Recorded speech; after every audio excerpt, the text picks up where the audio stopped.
사랑하는 여러분, 제가 지난 10일 동안 주의 은혜로 말미암아 남태평양 바누아투라는 나라 중에서 제일 큰 섬인 산토 섬으로 10일간 선교 사역을 잘 마치고 돌아왔습니다. 모든 영광을 우리 주님께 올려드리고요. PPT를 보면서 잠깐만 설명하겠습니다. 바누아투는 이 정도 지도에서는 안 나옵니다. 지도에서 안 나오고요. 그 다음에 이제 바누아투라는 나라가 조금 보이죠. 이 바누아투라는 나라는 왼쪽으로 아주 얇은 Y자로 이렇게 되어 있는데 가운데 저 꼭지점이 수도예요. 이 산토 섬은 바누아투의 제일 큰 섬이에요. 제일 큰 섬인데 이 큰 섬 산토 섬은 제주도의 2배 크기만 해요. 우리나라 제주도는 70만 가까이 살거든요. 그런데 제주도보다 더 큰데 인구는 4만밖에 없어요. 그 인구는 토착민인데 대부분 산속에 모여 살아요. 바닷가에 왜 안 모여 사냐고 물어봤어요. 예전에 우리는 다 바닷가에 살잖아요. 바닷가 해산물을 먹는데 여기는 바닷가에 풀이 독이 많아요. 그러면 물고기가 그걸 먹잖아요. 그럼 물고기가 독이 많아. 그럼 물고기를 사람이 먹으면 탈이 생겨. 그러니까 바닷가에 사람이 안 살아. 산속에 살고 카사바나 키워 먹고 토란 뭐 이런 거 키워 먹고 살아요. 산속에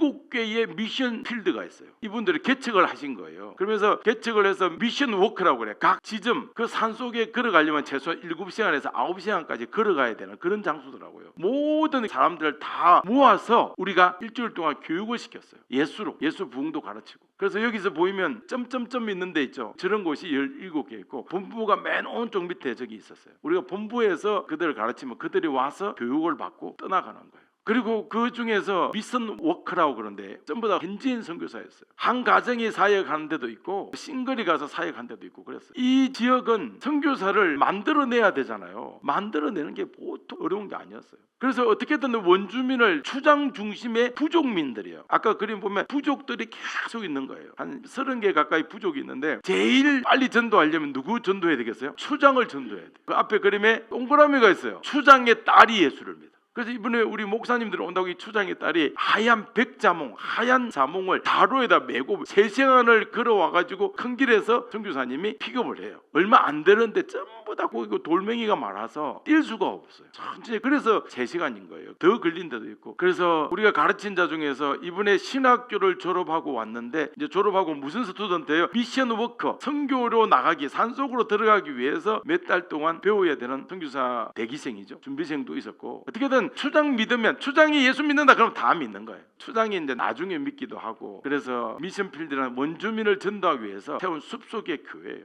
그런데 이 산토섬에 여호와의 증인이 많이 들어가 있더라고요. 그 여호와의 증인은 큰 길가에다가 건물을 멋지게 세워요. 그 동네 사람들은 멋진 건물에 나가는 것을 자부심을 느낀대요. 그래서 가능한 우리도 이제 미션 필드에다가 교회를 지으면 좀 눈에 띄게 이렇게 만들려고 애를 쓴대요. 미션 워커들은 가보니까 칼빈, 개혁주의, 신학 아무것도 몰라. 오직 예수밖에 몰라요. 우리는 주여 주여 그러잖아요. 그들은 뭐라고 하는 줄 아세요? 지자스 그래요. 예수님. 그 천지를 창조하신 분 누굽니까? 예수님. 다 예수님이라고 그래요. 시내산에서 율법을 주신 분이 누구니? 다 알아요. 예수님인 거 다 알아요. 근데 그거 가르치러 갔더니 다 알고 있더라고요. 그런 거는 잘 알고 있는데 그 중요한 부분은 잘 모르지만 오직 성경 내용과 예수님만 확실히 알아요. 모든 게 다 예수더라고. 와, 우리를 왜 이곳에 보냈나? 주님께서 그들에게 오직 예수의 길만 가게 해달라고 그렇게 가르쳤고요. 미션 워커들 젊은 애들은 미션 워커 하다가 얼마나 힘들어요. 그 산속에서 매일 모기하고 싸우고 그러면서 매일 일을 해요. 워커니까 일을 하는 거죠. 가서 교회 짓고 아이들 가르치고 보통 일이냐고. 그래서 그 사람들에게 얼마를 주냐고 물어봤더니 한 달에 6만 원을 준대요. 그건 뭐냐? 한 달 먹고 살 식량 살 돈이에요. 그러다가 누구가 가난한 사람 있으면 자기가 나눠주면 자기는 굶는 거예요. 그냥 산에서 토랑 캐가지고 갈아가지고 이렇게 먹고 카사바 캐하고 갈아서 먹고 뭐 그렇게 버티는 거예요. 미션 워커들이 너무너무 감동적이었어요. 우리는 신발이라도 있지 그들은 가능한 낮에 신발을 안 신고 다녀요. 그래서 우리 그거 따라 하다가 발에 염증이 생겼어요. 걔네들은 발에 염증도 안 생겨. 근데 우리는 발에 염증이 생겨가지고 문제가 생기고 따라 할 게 있고 안 할 게 있구나 그랬어요. 그 사람도 주여 삼창 지저스를 외치는데 막 눈물이 났어요. 그리고 그 미션 워커들과 한 가정에 울막이라는 장로님이 계신데 권사님하고 둘이서 마을 한 걸음 찾아다니면서 전도하는 거예요. 아, 너무 감동적이었어요. 애가 8명이었어요. 밤에 그곳에 전기도 안 들어오죠. 기적적으로 작년에 여의도 순복음교회에서 그걸 알고 태양광 그걸 설치를 해준 거예요. 그렇다고 해서 전기 다 쓰는 거 아니에요. 목사님 집에 냉장고 돌아갈 정도, 등도 이런 옛날 전기 안 되고 LED 전등 몇 개 켤 수 있는 거. 본당에도 우리 등 엄청 많죠. 하나 둘 셋 넷 8개. 우리 교회보다 컸는데 등 8개 앞에 등 하나 끝이에요. 그리고 선풍기. 근데 주의 은혜로 제가 주일 저녁부터 부흥회를 맡았는데 설교하려고 1시간 일찍 가서 기도해야지 딱 갔는데 불이 완전 깜깜한 거예요. 그래도 우리도 비상등이 있잖아요. 핸드폰. 그리고 선교사님한테 큰 후레쉬가 있더라고. 천정으로 비치니까 호에서 서로 얼굴은 보여요. 그런데도 그분들이 악보도 없이 찬양하고 그냥 다 하나 봐요. 악보 없이 기타 하나면 모든 걸 다 마무리 짓고 예수님을 얼마나 깊이 사랑하는지 너무나 감사했고, 오늘 우리가 이렇게 앉아서 예배할 수 있는 이것이 얼마나 큰 은혜고 얼마나 큰 축복인지 주의 은혜고 주의 선하심이십니다. 에녹이 이랏을 낳고 이랏은 모야일을 낳고 모야일은 머드사일을 낳고 머드사일은 라멕을 낳았더라. 첫 번째 족보가 은혜의 족보가 아니고 안 좋은 사람의 족보죠. 여기서 족보는 계보예요. 우리나라 족보처럼 다 적는 게 아니에요. 대부분 첫째 아들만 적는 게 계보예요. 그래서 우리나라 족보는 영어로 족보 이렇게 이름을 써요. 근데 영어로 하면 이 계보는 라인이라고 그래요. 라인. 가인이 오늘 에녹을 낳았어요. 에녹이 수백 년을 살면서 어떻게 이랏 한 명만 낳았겠습니까? 그렇죠? 그때 당시에는 천년까지 사니까 유전자 변형이 없었어요. 완벽에 가까울 정도였죠. 그래서 연년생으로 아이를 낳아서 한 여성이 300~400명을 낳아도 아무런 몸에 문제가 생기지 않았어요. 그 정도로 건강한 시대였습니다. 이스라엘 백성들이 야곱이 애굽에 가가지고 430년 동안 건강한 전쟁할 수 있는 남자 60만 되었다면, 그러면 남자만 해도 한 200~300만 원 된다. 여자까지 하면 한 1000만 정도 예상할 수 있는 거예요. 잡초까지 치면. 그 정도로 그때 평균 수명이 70이었는데 가인의 시대, 에녹 시대는 1000년을 사는 시대였잖아요. 그러니까 인구가 급증할 수밖에 없었던 거예요. 가인도 에녹을 낳은 후에 가인이 에녹을 낳았잖아요. 끝이 아니에요. 계속 낳은 거예요. 그래서 동시대에 살면서 이렇게 나왔어요. 그림을 한번 보실까요? 생각해보자. 한 집안에 가인과 에녹, 이랏 6대가 같이 살고 있는 거예요. 지금 현재까지만 보면. 그래서 인구는 순식간에 100억 원 넘을 수 있었다는 것을 볼 수가 있어요. 19절을 읽어봅니다. 19절이 중요합니다. 시작. 라멕이 두 아내를 맞이하였으니 하나 이름은 아다요 하나 이름은 실라였더라. 하나님은 아담에게 한 여자를 주셨습니다. 한 남자와 한 여자는 하나님이 정하신 방법이에요. 왜냐하면 장차 신랑 되신 예수님께서 신부인 성도와 결혼하시기 때문에 한 남자와 한 여자의 결혼은 매우 중요합니다. 성도는 예수님과 세상을 동시에 사랑해서 결혼하지 않아요. 성도에게 신랑은 누구밖에 없습니까? 오직 예수님밖에 없습니다. 그러나 선하게 주인이 되려고 하는 우리 인간들의 생각은 달라요. 하나님 뜻하고 늘 반대로 가죠. 그래서 가인이 4대가 지나서 라멕을 낳았어요. 라멕이 19절에 보니까 두 아내를 맞이했다고 기록했습니다. 자, 성경을 보세요. 앞에 18절을 볼까요? 이름 하나씩 나오죠. 이랏, 모야의, 머드사의 이렇게 이름을 하나씩 나오는데 19절에 보면 라멕의 이야기는 비교적 길게 기록되고 있습니다. 가인의 5대 손이 라멕이에요. 한 세대가 40년이라면 한 200년 후에 가인이 아벨을 죽이고 난 200년 후에부터 이때부터 하나님의 명령을 어기는 두 아내를 얻는 인간이 나오기 시작한 거예요. 성경은 대표성이 있습니다. 그래서 라멕이라는 사람은 혼자 그런 것이 아니고 좀 잘났다고 하는 사람들은 다 2명씩 얻었다는 그런 뜻이에요. 이미 여러 아내와 결혼하는 경향이 이때 보편적이기 시작했기 때문에 라멕 이야기가 나온 거예요. 인간의 제약은 점점 하나님을 떠나서 몸도 어디로 가고 있어요? 동쪽으로. 마음도 동쪽으로 가고 있습니다. 그래서 라멕은 한 남자가 두 여자와 결혼하는 것을 이게 선이다 이렇게 말했죠. 그게 선이라고 하면 안 되죠. 하나님의 명령까지 지금 바꾸고 있어요. 하나님의 명령까지 인간이 언제든지 바꿀 수 있는 선악의 개념을 바꾸는, 선악의 개념이 낮아지는 이런 상태까지 가게 됐습니다. 우리 사사기에 보면 누구의 소견대로 행하였더라? 자기의 소견대로 행하는, 그것이 사사기뿐만 아니라 하나님을 잊어버린 모든 세대는 그렇게 된다는 거예요.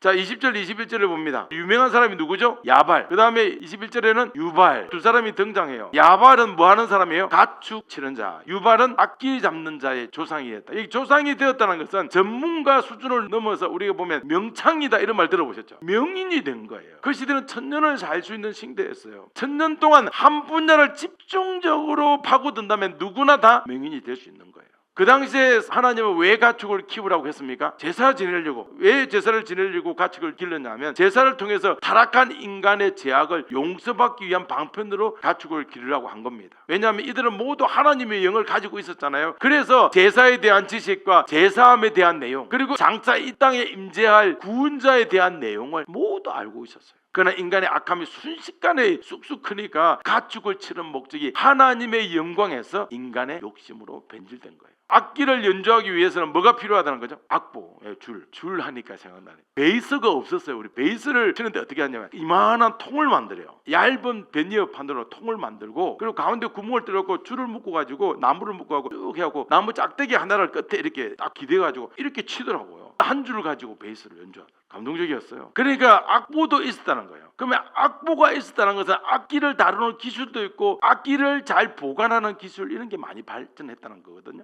베토벤, 모차르트, 수베르트, 우리가 잘 아는 음악의 어머니 핸델, 음악의 아버지 바하, 이런 사람들은 100년도 못 살면서 엄청난 작곡을 해내잖아요. 그렇다면 1000년 가까이 살면서 작곡하고 악기 만드는 사람들은 말할 필요도 없습니다. 그들도 처음 시작할 때는 틀림없이 착오도 있었을 거예요. 그러나 유발은 음악 분야, 야발은 가축 분야의 완전 명인들이었습니다. 자, 22절 볼까요? 22절도 재밌습니다. 시작. 실라는 두발가인을 낳았으니 그는 구리와 쇠로 여러 가지 기구를 만드는 자요. 두발가인의 누이는 나아마였더라. 두발가인은 구리와 쇠를 동시에 다룬 사람입니다. 우리는 학교에서 어떻게 배웠죠? 구석기 시대에 돌을 둥그런 걸 가지고 던지다 보니까 깨지네. 깨진 돌을 사용했고 몇백만 년을 돌이 안 깨졌다가 어느 날 돌이 한 번 깨진 거 보고 돌이 깨지니까 몇십만 년 동안 깨면 사용해요. 그 말이 안 돼요. 진화론은 전부 다 거짓말이에요. 왜냐하면 가설의 진화, 가설, 학설이에요, 학설. 이제 여기서부터 청동기 시대가 지나고 철기 시대인데 오늘 본문으로 보세요. 두발가인은 청동기와 철기를 동시에 다루고 있잖아요. 인간은 처음부터 도구를 다루는 방법에 능통했어요. 하나님은 아담을 창조하실 때 우리가 생각할 때보다 더 지혜롭게 만드신 거예요. 욥기서를 보세요. 욥기서를 읽어보면 철은 땅에서 구하고 동은 바위에서 구하고 그런 거 다 나오잖아요. 두발가인은 하나님을 아는 수준도 높았지만 철과 구리가 존재했다는 것도 다 알고 있습니다. 그래서 두발가인이 철과 구리를 사용해서 물품을 만들어내는 재주가 매우 탁월한 거예요. 두발가인이 뭘 못 만들었겠어요? 맨날 돌로 전쟁했다고? 아니에요. 벌써 두발가인 사람은 창 만들고 칼 만들고, 여러분 철을 다루려면 뜨거운 불이 있어야 되는 것도 알고 당금질이라는 것도 할 줄 알아야 돼요. 강철을 만들려면 뜨거운 불에 넣었다가 차게 했다가 연속해야 이게 강철이 되는 거거든요. 그러니까 두발가인이 1000년을 살면서 철과 구리, 금속을 만들어서 후배들을 길러냈다면 얼마나 많이 발전했을 것 같아요.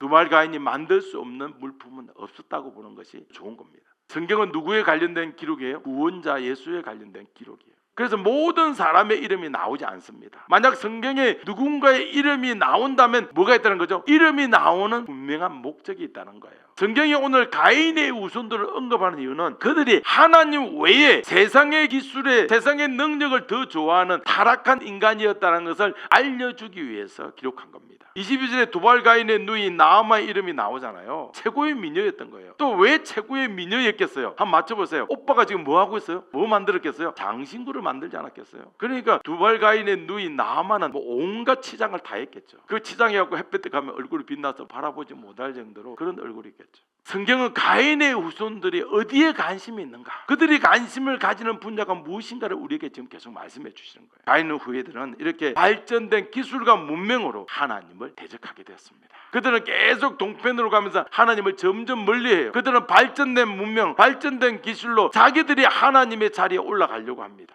야발은 가축을 키우는 능력으로 세상에 우뚝 서고 싶었어요. 유발은 악기를 다루는 기술, 이런 것으로 세상에 우뚝 서고 싶었고, 두발가인은 구리와 쇠, 이런 것을 다루는 기술로 자기가 우뚝 서고 싶었고, 그의 누이 나아마는 미모로 세상을 정복하고 싶은 거예요. 성경은 이들의 목적이 하나님의 영광이 아니라 자신의 이름을 드러내기 위해서였다는 것을 분명히 하고 있습니다. 이들은 뛰어난 지혜, 다양한 지식을 활용해서 자기가 원하는 것을 1000년 동안 열심히 연구해 보세요. 대단한 거죠. 잘나는 업적을 1000년 동안 연구해서 세웠지만 그들이 죽고 난 뒤에 어디 갔습니까? 지옥 간 겁니다. 타락한 인간은 기술을 발전시킨다고 해서 구원에 이르지 않습니다. 타락한 인간은 음악을 연주하고 정말 아름다운 작곡을 한다고 해서 구원받는 게 아니에요. 가인의 후예들은 이 시대가 가장 사랑하고 닮아가기를 원하는 일반 계시의 영역을 그들이 정복했어요. 그러나 모두 지옥 갑니다.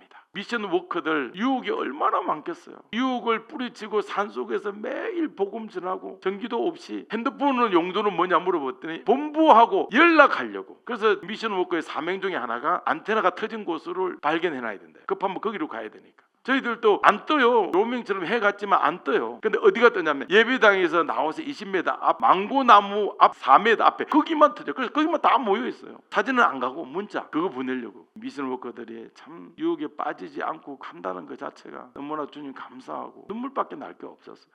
과학이 아무리 발전해도 하나님의 영역은 전혀 영향을 받지 않습니다. 가인의 후예들이 아무리 뛰어나도 오늘날 과학 기술이 너무 발전해서 생명까지 복제한다고 해도 제 문제를 해결할 수는 없어요. 영혼의 영역을 침범하지 못합니다. 이 시대 사람들도 예수님 믿지 않는다면 가인의 후손들과 똑같은 결과를 만들어낼 수밖에 없습니다. 우리는 세상이 추구하는 일반 계시의 능력으로는 구원에 이르지 못해요. 누구나 인정하는 큰 기업을 만들었다고 해도, 뭔가 큰 업적을 세웠다고 해도 예수님 믿지 않는다면 죽어서 지옥 외에는 갈 곳이 없습니다. 오늘 창세기는 가인의 후손들을 통해서 우리가 찾아야 할 보물이 무엇인지를 알려주시는 거예요. 우리는 한순간에 사라지는 나의 업적이나 돈이나 나의 명예나 나의 자랑으로 마음을 두지 않기를 소망합니다. 그럴 때마다 미션 워크들을 한 번씩 생각해 보는 것이 좋을 것 같아요. 죄인을 구원하시고 타락한 인간을 존귀하게 만드시는 그 예수님을 믿어야 합니다. 그래서 우리 존재 가치는 예수님으로 인해서 정해지는 거예요. 우리의 존귀함은 예수님을 아는 것에서 시작합니다. 죄인을 죽기까지 사랑해서 품을 주시는 놀라운 예수님의 사랑을 알기 위해서 우리는 힘써야 합니다. 이것이 바로 우리가 존귀해지는 유일한 방법이에요.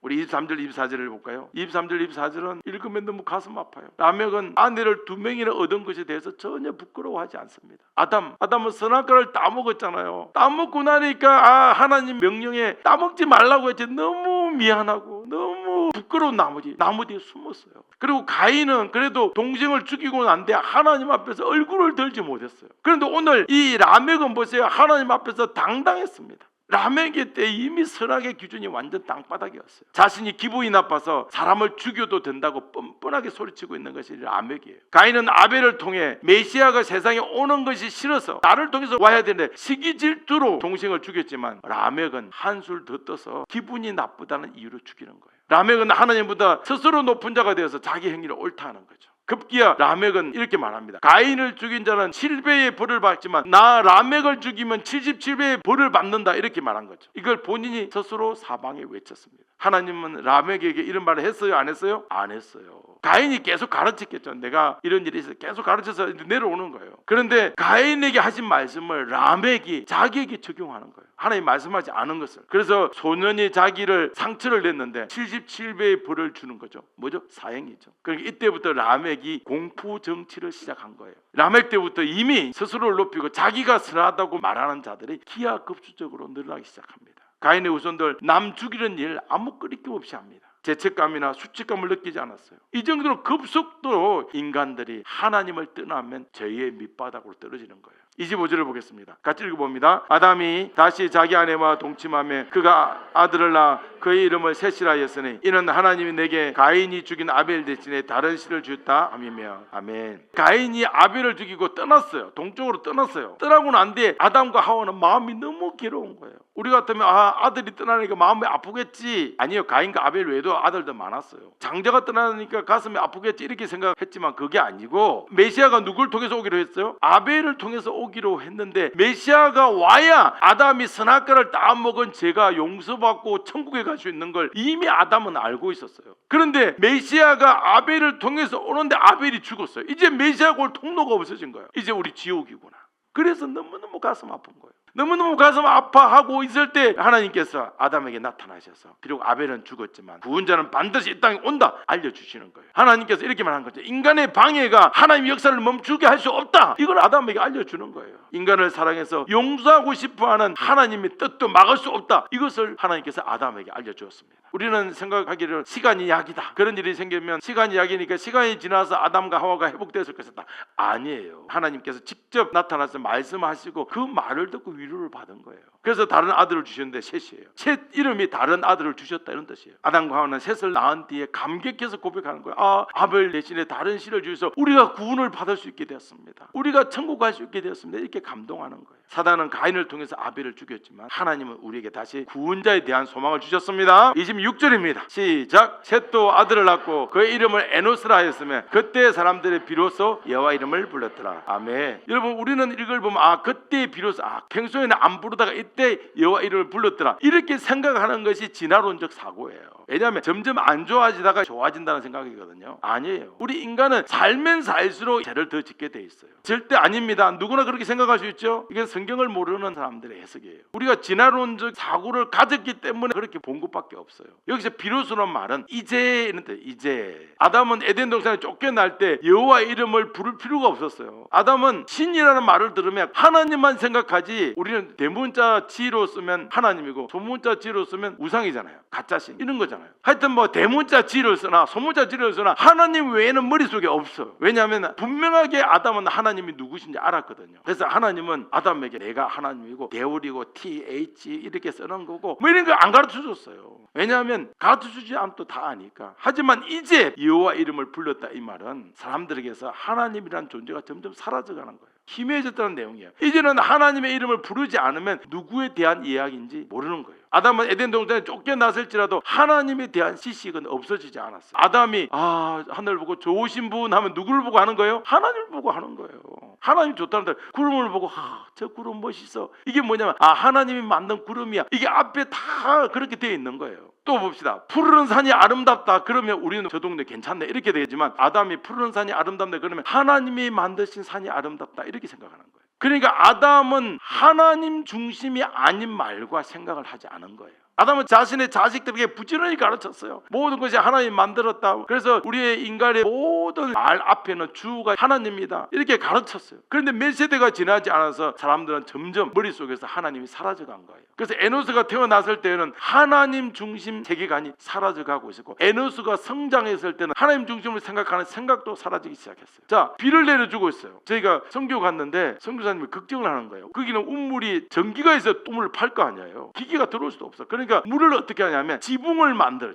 지붕에서 내려오는 물을 한 곳으로 모아. 저 밑에 땅 좀 낮은데 이렇게 가둬놨어요. 물이 4분의 1 정도 있는 거예요. 그러면서 걱정하는 거예요. 여러분, 물을 한국에서처럼 이렇게 펑펑 쓰시면 안 됩니다. 근데 우리는 펑펑 썼어요. 왜냐고요? 그날부터 비가 오기 시작했거든요. 그 비가 오니까 또 솔라가 안 돼. 비가 오니까 또 전기는 나가고 물은 마음껏 썼어요. 그런데 물속에서 가끔씩 노린재도 내려오고 그리고 나뭇잎도 내려오고 뭐가 이상해, 뭐가 기어가고 보면 노린재. 비가 온다. 그럼 이게 우리 뭐라고 해야 돼요?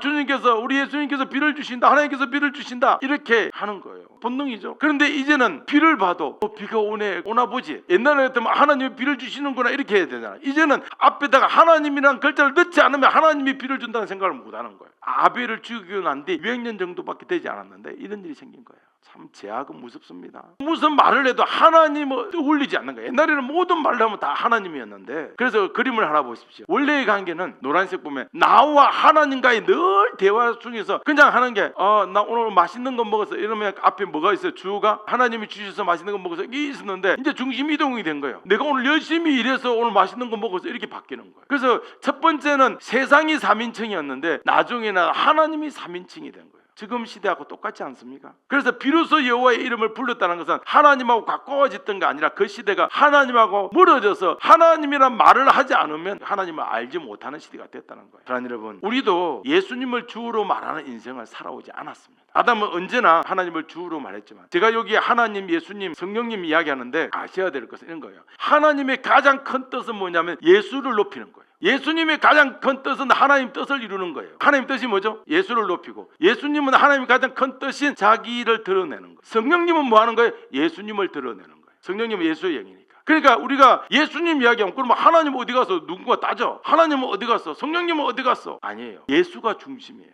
그렇다고 예수님이 하면 성령님 없냐? 예수님이 하는 그 순간에 그 안에 누가 들어가요? 하나님도 있고 성령님도 들어있는 거예요. 그럼 성령님 하면 없나요? 다 들어있어요. 그러나 하나님이 진짜 원하시는 이름이 예수이기 때문에 예수가 드러나야 하는 거예요. 할렐루야. 그래서 우리 목사님은 하나님은 버리고 성령도 버렸다 그렇게 생각하지 마시고, 예수님 하면 그 안에 삼위 하나님이 다 있다는 거예요. 영존하신 아버지라고 하잖아요. 이사야서 읽어보면 예수님이 아버지예요. 성경에 나와 있어요. 자, 그래서 아담은 이런 거예요. 와, 하늘 보고 아름답다. 야, 오늘 신비롭다. 기쁘다. 이렇게 하면 앞에 주가 뭐예요? 하나님이에요. 하나님이 오늘 역사하셔서 아름답구나. 하나님이 행하시는 일은 신비롭다. 다 주가 말은 안 하지만 다 하나님이에요. 동사만 말해도 주가 하나님이에요. 그래서 우리도 2026년 표를 하나님, 즉 내 말의 주를 예수님으로 하자 이렇게 정했습니다. 우리는 더 이상 죽으면 끝나는 이 세상 인간을 주로 놓지 말고 살기를 소망합니다. 죽기까지 죄인을 사랑하시는 예수님을 주로 놓고 살아야 합니다. 아멘. 그런데 선교지에서 깨달은 게 예수님을 높이고 지자스 높이고 그거 다 좋아요. 그런데 그들에게 부족한 게 뭐냐면 의인이 되고 싶은 건 누구나 다 똑같아요.